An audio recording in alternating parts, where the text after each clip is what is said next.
Hello everybody, my name is Katie and today's video is going to be kind of wintry reads basically. And I say kind of because not all of these are in winter, like set in winter, but all of them have a very cold atmosphere to me. I tried to get as many as I could without going like too overboard, so that's what this video is going to be. I apologize for the weird background. For the next few videos, probably about a week, all of my videos will be in this room. This is my sister's old room because I am painting my room right now. Anyway, I'm wearing this nice sweater today. It's my dad's old one from like the 70s. And I have a blanket. Not a super cozy blanket, it's not Christmas themed, but it is one of my favorite blankets. It's a cat blanket and I think it's very cute. So let's get on to the video. Okay, so I'm just going to pull these off as I set them down. I'm not going to be doing them in any specific order, except I'm going to be doing the books that I have physically, and then I'm going to be doing ones that I either have on Audible, which is only one, and then the other three that I got off of my Libby app. So starting off, we're going to be reading The Graveyard Book by Neil Gaiman. This one has a very cold atmosphere in a good way. I don't think it's predominantly set in the winter, but I do think it does have wintry vibes, and I think that there are parts of it that it is mentioned that it's cold and it's snowing. I'm not completely sure. It's been a couple of years since I reread this, but I do think it gives me winter vibes. I'm sorry, it just does. This is a book about a boy named Bod who lives in a graveyard, and that's really all you can say about it without being... It's not necessarily spoilery, but it's hard to explain. They're in a graveyard, there's ghosts. This kind of book is one that I always kind of think of when it comes to winter and stuff like that, so this one is definitely one that I would recommend. The next one is one that I have never seen anybody else talking about, and it is called Flights and Chimes and Mysterious Times by, what is her name? Emma Trevane. It is a steampunk, I don't know if it's Victorian era technically, but it is a steampunk story that takes place over like the fall winter months, I believe. It's about a little boy who ends up going into an alternate London, and that London is steampunk, and he is the only entirely human being in the city. So it's a very interesting, it's pretty short, it's pretty fun. There are some really pretty illustrations. Who's the illustrator? It does not say, which makes me believe that it's probably Emma Trevane. But it is just such a cute, not cute necessarily, but interesting story. Steampunk always has kind of a cold atmosphere because it's set usually in Victorian London, which I think everybody kind of feels like that's very Christmassy. It just has that vibe to it, probably because things that we associate the most with Victorian London are like the Christmas Carol and stuff like that. So this one has that energy. If you enjoy steampunk but you don't want something that's like super intense, this is a really good one to go for. It doesn't have the same energy as a lot of steampunk novels, but it is definitely super fun and nice, and it has an absolutely gorgeous cover. So this book is The Golem and the Genie by Helen Wecker, and I believe that there's a second one supposed to be coming out relatively soon. I'm not entirely sure about that one, but this one is set over several months, and I think it ends in the winter months because like they mentioned Hanukkah. And this is about a woman who is a golem and a man who is a genie, and they become friends. And it's very sweet, and it's not romantic, which I absolutely adored about it because I'm not a huge romance fan, so most of the books that I read don't have romance in them, and this one made me super happy that the friendship stayed a friendship. So if you enjoy that kind of thing where like they get really, really close but they're still friends and they're not trying to date or anything like that, I suggest reading this one. I don't know what the second one is going to be about, if there is going to be a second one. I've seen stuff about it coming out, but I've never seen anything about it specifically. So if you want that kind of thing, I super recommend this book. It's super shiny because I got it at a library sale, and I don't know how to take the plastic off, so we're just gonna have to deal. So this book is The Man in the Brown Suit by Agatha Christie, and I'm not necessarily saying to read this one because I have never actually read this one. However, I am saying literally anything Agatha Christie gives me super wintry vibes. Not necessarily because it is winter in the books or anything like that, and not even because it's like cold in the books. Sometimes it's really, really hot. A lot of them are taken place in the summer, and a lot of them take place, there's like a couple of them that take place in Egypt during the middle of the summer in a heat wave. But mystery thriller in general is very winter to me.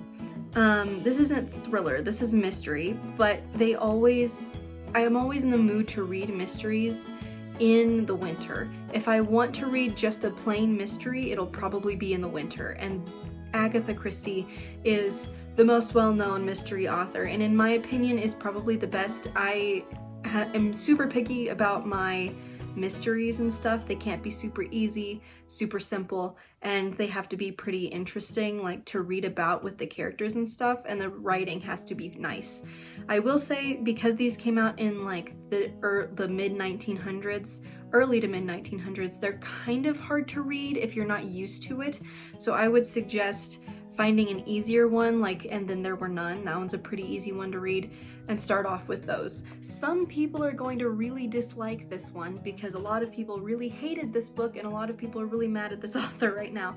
But I'm going to suggest reading this Slow Regard of Silent Things by Patrick Rothfuss and illustrated by Nate Taylor, sorry. A lot of people are really mad at Patrick Rothfuss and a lot of people really hated this book. A lot of people really hated this book because nothing actually happens in it. However, it's stated in the back of the book that nothing happens in this book. This is about a character named Ari who is in his The Kingkiller Chronicles series. If you haven't read those two books, I wouldn't recommend reading this one because you don't know who she is.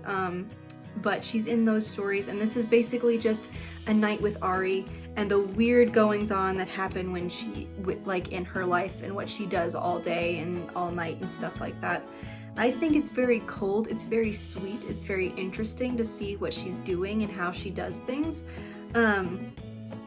I think you can maybe read this if you've never read the Kingkiller. That's not what it's called. I forgot what it's called. I just said it and I can't remember what it's called now.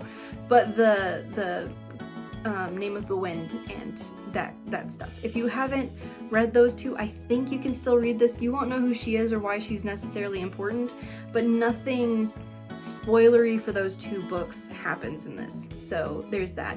I think that it is very cold because she's underground for the entirety of the book. It's very cold. But it's super sweet and it's very short, so it would only take a few days at most to finish off. So this next one does take place in the winter, and it is Neverwhere by Neil Gaiman. This is the illustrated one by Chris Riddell, and it's about a guy who is a bit down on his luck and ends up in Under London or Below London. I can't remember what it's called. A lot of people were saying it's scary. I didn't find it scary at all. But I did really love the adventure and I loved the plot that went along with it. So if you're super sensitive to like scary things, I wouldn't necessarily recommend this. It's just a very cold atmosphere, very, not relaxing, but very like cozy, like you want to sit in front of a fire and read it. Okay, so this next book is pretty sad. A lot of people like say you should read it during the winter and those kinds of months. It does take place over the winter in some parts. I think it takes place over a year. I don't remember. I've only read it once. I don't really intend on rereading it just because it's sad. I don't like sad books, but I do genuinely think it would be a great thing to read over the winter. And it is The Graveyard Book by Marcus Zuzak. I'm sure that people are probably tired of hearing about this book. It's pretty old. Everybody loves it. It's one of my favorite books. I'm not going to reread it. It's super sad. It's super depressing. But it is about a girl in Nazi Germany and named Laisel. And it's very... If you haven't read it, go into it without knowing what it's about, is what I would say. Because I think it gives more to the story if you don't know more than it takes place in Nazi Germany and it's about a girl named Laisel. I think that's pretty much all you need to know if you've never read it before. It's a thick book. It's a pretty dense book. It'll probably take a little bit over a month to read if you read the way I do. But it is a wonderful story, and it is extremely cold. I mean, like, extremely cold. Its atmosphere is chilling. Like, I don't know how else to explain it, really.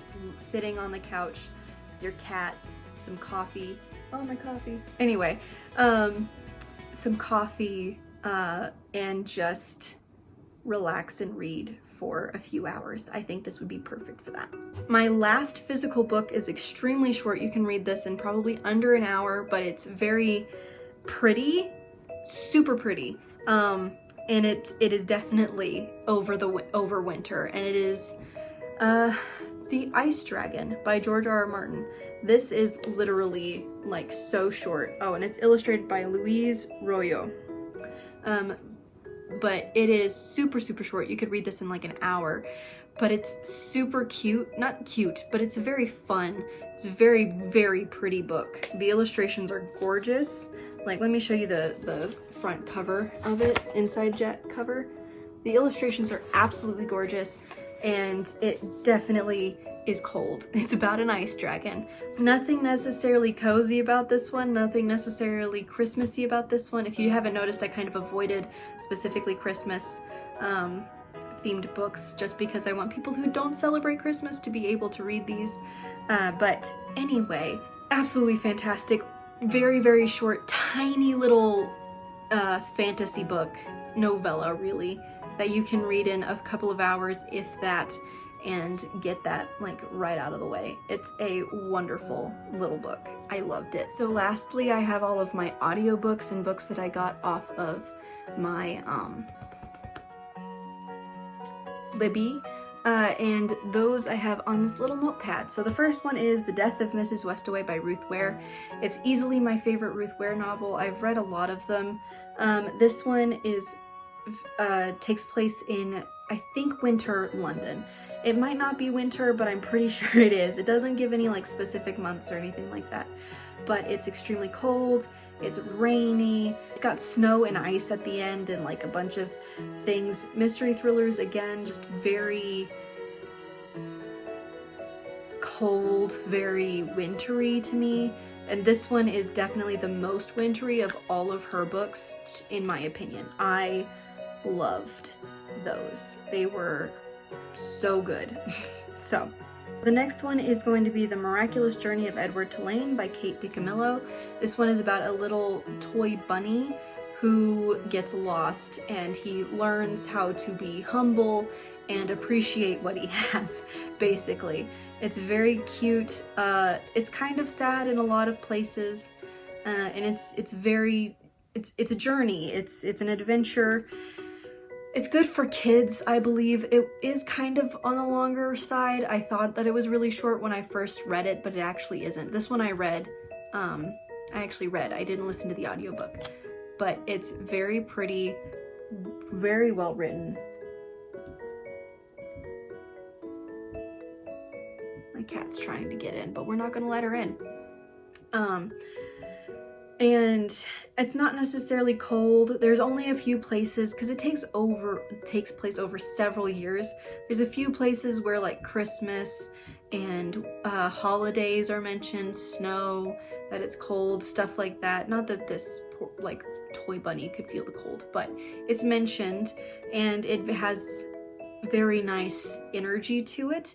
Another one that I think would be really good if you have kids or grandkids and you want to sit down and read a book together, I think this one would be a really nice one. It's not like action-packed, but it is an adventure and it's very sweet. The last one is going to be specifically A Natural History of Dragons by Marie Brennan. It's the first book in her Memoirs of Lady Trent series, and it takes place in a pseudo-Russia, basically, during the winter, so it's extremely cold. There's snow everywhere. It's got dragons in it. It's very fun. It's the beginning of her story, so like she's younger, she's 19, I believe. She just got married. She's going and she's just has this love of dragons that she's always had, and she finally gets to go on an expedition and learn about them on her own, like not necessarily on her own, but like